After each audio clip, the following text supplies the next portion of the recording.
വർഷം 2017. കോട്ടയം ജില്ലയിലെ മാങ്ങാനം എന്ന സ്ഥലത്തെ ഒരു വീട്. ഗ്രഹനാഥൻ PC എബ്രഹാമും അദ്ദേഹത്തിന്റെ ഭാര്യ തങ്കമ്മയും അവരുടെ മകൻ ടിൻസിയും അദ്ദേഹത്തിന്റെ ഭാര്യയും അവരുടെ 1-ാം ക്ലാസ്സിൽ പഠിക്കുന്ന മകനും അടങ്ങുന്ന കുടുംബം. നവംബർ 13-നും സാധാ ദിവസത്തെ പോലെ എല്ലാവരും ഭക്ഷണത്തിന് ശേഷം ഉറങ്ങുന്നതിനായി അവരവരുടെ മുറികളിലേക്ക് പോയി.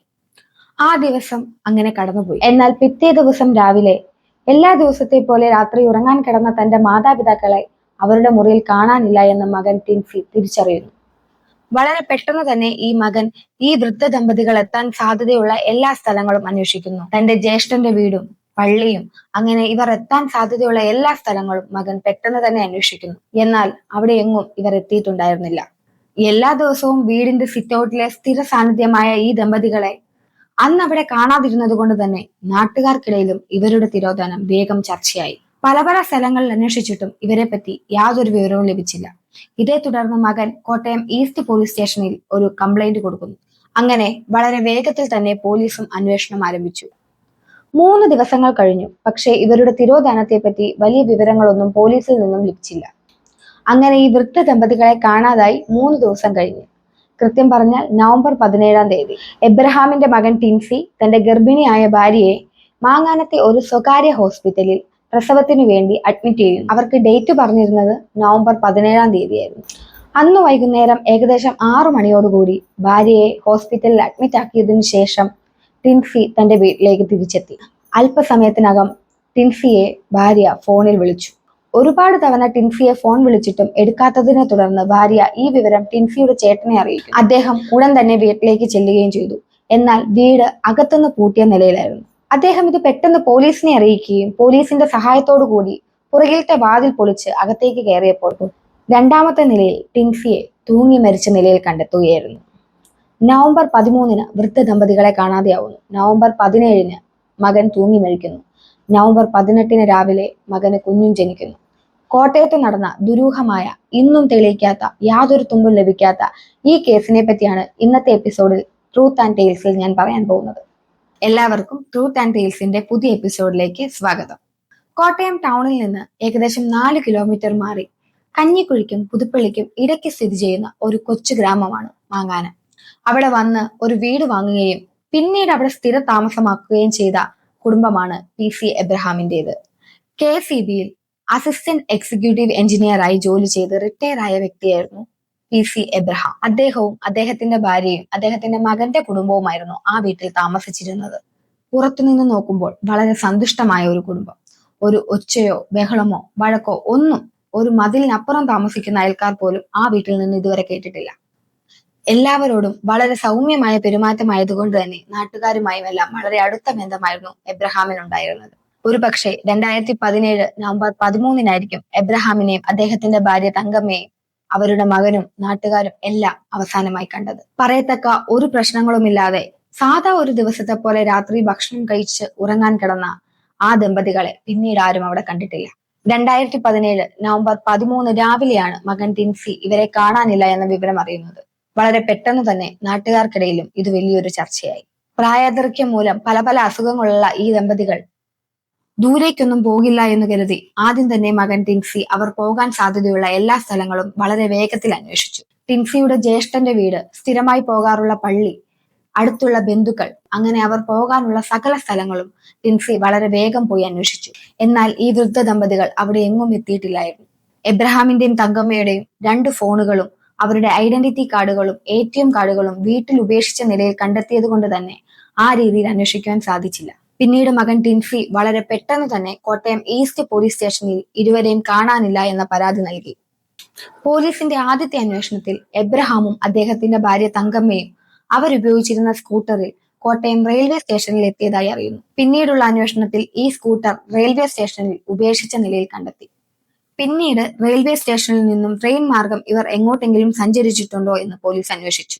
നവംബർ 13 രാത്രി ഏകദേശം 2 മണിയോടുകൂടി ഇവർ 2 പേരും വീട്ടിൽ നിന്നിറങ്ങി കോട്ടയം റെയിൽവേ സ്റ്റേഷനിലേക്ക് സഞ്ചരിക്കുന്നതിന്റെ വിവിധ CCTV ദൃശ്യങ്ങൾ പോലീസിന് ലഭിച്ചു.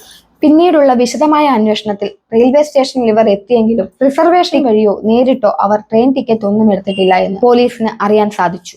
അതായത് അന്നേ ദിവസം അവർ ഒരു ട്രെയിനിലും യാത്ര ചെയ്തിട്ടില്ല. പിന്നെ ആകെ കണ്ടെത്തിയത് അവർ ഉപയോഗിച്ച ആ സ്കൂട്ടർ റെയിൽവേ സ്റ്റേഷനിൽ പാർക്ക് ചെയ്യുന്നതിനായി 2 ദിവസത്തേക്ക് ക്യാഷ് അടച്ചതിന്റെ ഒരു രസീത് മാത്രമായിരുന്നു. സ്കൂട്ടർ അവിടെ ഉപേക്ഷിച്ചപ്പോൾ അതിന്റെ താക്കോലും അവിടെ തന്നെ അവർ ഉപേക്ഷിച്ചു. വീട്ടിൽ നിന്ന് റെയിൽവേ സ്റ്റേഷൻ വരെയുള്ള CCTV ദൃശ്യങ്ങൾ ലഭിച്ചെങ്കിലും പിന്നീട് അവർ എങ്ങോട്ട് പോയി എന്ന് തെളിയിക്കുന്ന യാതൊരു വിവരങ്ങളും പോലീസിന് ലഭിച്ചില്ല. പിന്നീട് പോലീസിന്റെ അന്വേഷണം ആ വീടും വീട്ടുകാരെയും കേന്ദ്രീകരിച്ചായിരുന്നു. ചോദ്യം ചെയ്യലിന്റെയും അന്വേഷണത്തിന്റെയും ഭാഗമായി പിന്നീടുള്ള 2 ദിവസങ്ങളിൽ മകൻ ടിൻസി പോലീസ് സ്റ്റേഷൻ കയറി ഇറങ്ങേണ്ടി വന്നു. വീട് വിട്ടിറങ്ങി പോകാൻ മാത്രം യാതൊരു പ്രശ്നങ്ങളും തന്റെ വീട്ടിൽ ഉണ്ടായിട്ടില്ല എന്ന് പല ആവർത്തി അദ്ദേഹം പോലീസിനോട് പറഞ്ഞു. നാട്ടുകാരോട് അന്വേഷിച്ചപ്പോഴും ഇതിനപ്പുറം അവർക്കും ഒന്നും പറയാനുണ്ടായില്ല. കാരണം അനാവശ്യമായി ഉറക്കെയുള്ള ഒരു സംസാരം പോലും ആ വീട്ടിൽ നിന്ന് അതുവരെ ആരും കേട്ടിട്ടില്ല. അങ്ങനെ 3 ദിവസങ്ങൾ കഴിഞ്ഞു. നവംബർ 16. ടിൻസിയുടെ ഭാര്യ ബെൻസിയുടെ ഡെലിവറിക്ക് ഡേറ്റ് നൽകിയിരിക്കുന്നത് നവംബർ 17 ആയിരുന്നു. അതിനായി ബെൻസിയെ മാങ്ങാനത്തെ ഒരു സ്വകാര്യ ഹോസ്പിറ്റലിൽ അന്ന് വൈകുന്നേരം അഡ്മിറ്റ് ചെയ്തു. ബെൻസിയെ അവിടെ അഡ്മിറ്റ് ആക്കിയതിനു ശേഷം താൻ വീട് വരെ പോയിട്ട് വരാമെന്ന് പറഞ്ഞ് ബെൻസിയോടും അവരുടെ 1ാം ക്ലാസ്സുകാരനായ മൂത്ത മകനോടും യാത്ര പറഞ്ഞ് ടിൻസി വീട്ടിലേക്ക് പോയി.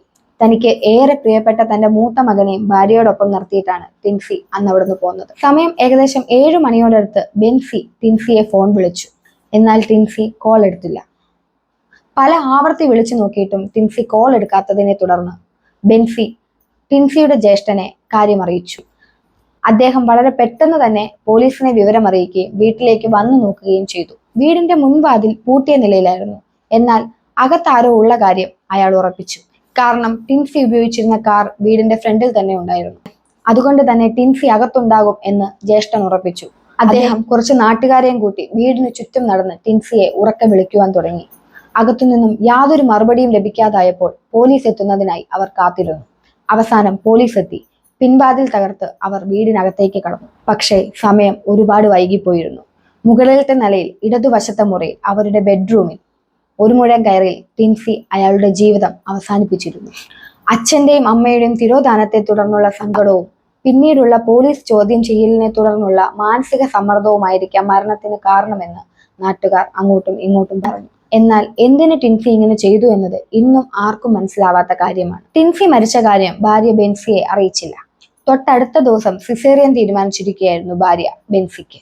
ടിൻസി ആത്മഹത്യ ചെയ്തത് രാത്രിയായിരുന്നതുകൊണ്ട് തന്നെ മൃതദേഹം അന്ന് രാത്രി വീട്ടിൽ തന്നെ സൂക്ഷിച്ചു. പിറ്റേന്ന് രാവിലെ 9 മണിയോടുകൂടി ആംബുലൻസ് എത്തി മൃതദേഹം പോസ്റ്റ്മോർട്ടം ചെയ്യുന്നതിനായി കോട്ടയം മെഡിക്കൽ കോളേജിലേക്ക് മാറ്റി. ഇതേ സമയം മാങ്ങാനത്തെ സ്വകാര്യ ഹോസ്പിറ്റലിൽ ബെൻസി ഒരു പെൺകുഞ്ഞിന് ജന്മം നൽകി. ബെൻസിയുടെ ഹസ്ബൻഡ് തന്നെ സൈൻ ചെയ്യാതെ സിസേറിയൻ ചെയ്യില്ല എന്ന് അന്ന് ആ ഹോസ്പിറ്റൽ പറഞ്ഞതോടുകൂടി അതേ തുടർന്ന് കുറച്ച് പ്രശ്നങ്ങളും ഹോസ്പിറ്റലിലുണ്ടായി. അവസാനം പോലീസ് ഇടപെട്ടാണ് ബെൻസിയുടെ സിസേറിയൻ അവിടെ നടന്നത്. സ്വന്തം ഭർത്താവ് മരിച്ചതറിയാതെ ബെൻസിയും സ്വന്തം അച്ഛൻ മരിച്ചതറിയാതെ 2 കുഞ്ഞുങ്ങളും ആ ആശുപത്രിയിൽ തുടർന്നു. എബ്രഹാമിനെയും തങ്കമ്മയെയും കുറിച്ചുള്ള അന്വേഷണം അപ്പോഴും തുടർന്നു. എല്ലാ മാധ്യമങ്ങളിലും ഇതൊരു വലിയ വാർത്തയായിരുന്നു. തന്റെ മകൻ മരിച്ചതറിയുമ്പോൾ ആ വൃദ്ധ ദമ്പതികൾ എവിടെയാണെങ്കിലും തിരിച്ചു വരുമെന്ന് പോലീസും വിചാരിച്ചു. എന്നാൽ മകൻ മരിച്ച വാർത്ത പത്രങ്ങളിലും ന്യൂസുകളിലും വന്നിട്ടും അവർക്കൊരു പേരക്കുട്ടി ജനിച്ച വാർത്ത വന്നിട്ടും ഈ വൃദ്ധ ദമ്പതികൾ തിരിച്ചെത്തിയില്ല. അങ്ങനെ നാളുകൾ കടന്നുപോയി. ഇവർ തിരിച്ചു വരുമെന്ന പ്രതീക്ഷയിൽ മകൻ ടിൻസിയുടെ മൃതദേഹം ഏകദേശം 1 മാസത്തോളം മോർച്ചറിയിൽ സൂക്ഷിച്ചു. എന്നാൽ അവർ എത്തിയില്ല. പിന്നീട് ഇനിയും കാത്തിരിക്കുന്നതിൽ അർത്ഥമില്ല എന്ന് മനസ്സിലാക്കിയ ബന്ധുക്കൾ ടിൻസിയുടെ മൃതദേഹം അവരുടെ പള്ളിയിൽ അടക്കി. വീണ്ടും ബന്ധുക്കളും നാട്ടുകാരും എല്ലാം എബ്രഹാമിന്റെയും തങ്കമ്മയുടെയും തിരിച്ചുവരവിനായി കാത്തിരുന്നു. ആ കാത്തിരിപ്പിപ്പോൾ 8 വർഷങ്ങളായിരിക്കുന്നു. ഇന്ന് 2025 ആയിട്ടും എബ്രഹാമിനെ പറ്റിയും തങ്കമ്മയെ പറ്റിയും യാതൊരു വിവരങ്ങളും പിന്നീട് ലഭിച്ചിട്ടില്ല. അവർ മനഃപൂർവ്വം എങ്ങോട്ടെങ്കിലും മാറി നിന്നതാണോ എന്നറിയാൻ പോലീസ് അവരുടെ അക്കൗണ്ടുകൾ നിരീക്ഷിച്ചുകൊണ്ടിരുന്നു. എന്നെങ്കിലും അതിൽ നിന്ന് പണം പിൻവലിക്കുന്നുണ്ടോ എന്നും പോലീസ് നിരീക്ഷിച്ചു. പക്ഷേ അങ്ങനെ ഒന്നും ഉണ്ടായില്ല. 8 വർഷങ്ങൾ കഴിഞ്ഞിട്ടും എബ്രഹാമിന്റെയും തങ്കമ്മയുടെയും തിരോധാനവും മകന്റെ ആത്മഹത്യയും ദുരൂഹമായി തുടരുന്നു. പൂർണ്ണ ഗർഭിണിയായ തന്റെ ഭാര്യയെ ആശുപത്രിയിലാക്കി തനിക്ക് ഏറ്റവും പ്രിയപ്പെട്ട തന്റെ മകനെ ഒന്ന് ഓർക്കാതെ, തനിക്ക് ജനിക്കാൻ പോകുന്ന കുഞ്ഞിന്റെ മുഖം ഒന്ന് കാണാൻ ആഗ്രഹിക്കാതെ ടിൻസി മരണം തെരഞ്ഞെടുത്തത് എന്തിനായിരിക്കും? തന്റെ മകൻ ആത്മഹത്യ ചെയ്തു എന്നറിഞ്ഞാൽ എവിടെയെങ്കിലും ജീവിച്ചിരിപ്പുണ്ടെങ്കിൽ ആ ദമ്പതികൾക്ക് തിരിച്ചെത്താതിരിക്കാൻ സാധിക്കുമോ? അതോ അവർ അത് അറിഞ്ഞിട്ടുണ്ടാകില്ലേ? വർഷങ്ങൾ കഴിഞ്ഞിരിക്കുന്നു. നിങ്ങൾ വളരെ സന്തോഷത്തോടെ ജീവിച്ച ആ വീട് ഇന്ന് ആൾതാമസമില്ലാത്ത ഒരു പ്രേതാലയമാണ്. എല്ലാവരും ഒരുമിച്ചുണ്ടായിരുന്ന അന്നത്തെ ആ അവസാനത്തെ രാത്രി എന്താണ് അവിടെ സംഭവിച്ചതെന്ന് ഒരുപക്ഷെ ആ വീടിനറിയാമായിരിക്കും. ആ വീടിനും പറയാനുണ്ടായിരിക്കും ഒരുപാട് സത്യങ്ങൾ. കാലം എല്ലാ ദുരൂഹതയും മായ്ക്കട്ടെ, സത്യങ്ങൾ പുറത്തു കൊണ്ടുവരട്ടെ. മറ്റൊരു എപ്പിസോഡുമായി നമുക്ക് വീണ്ടും കാണാം.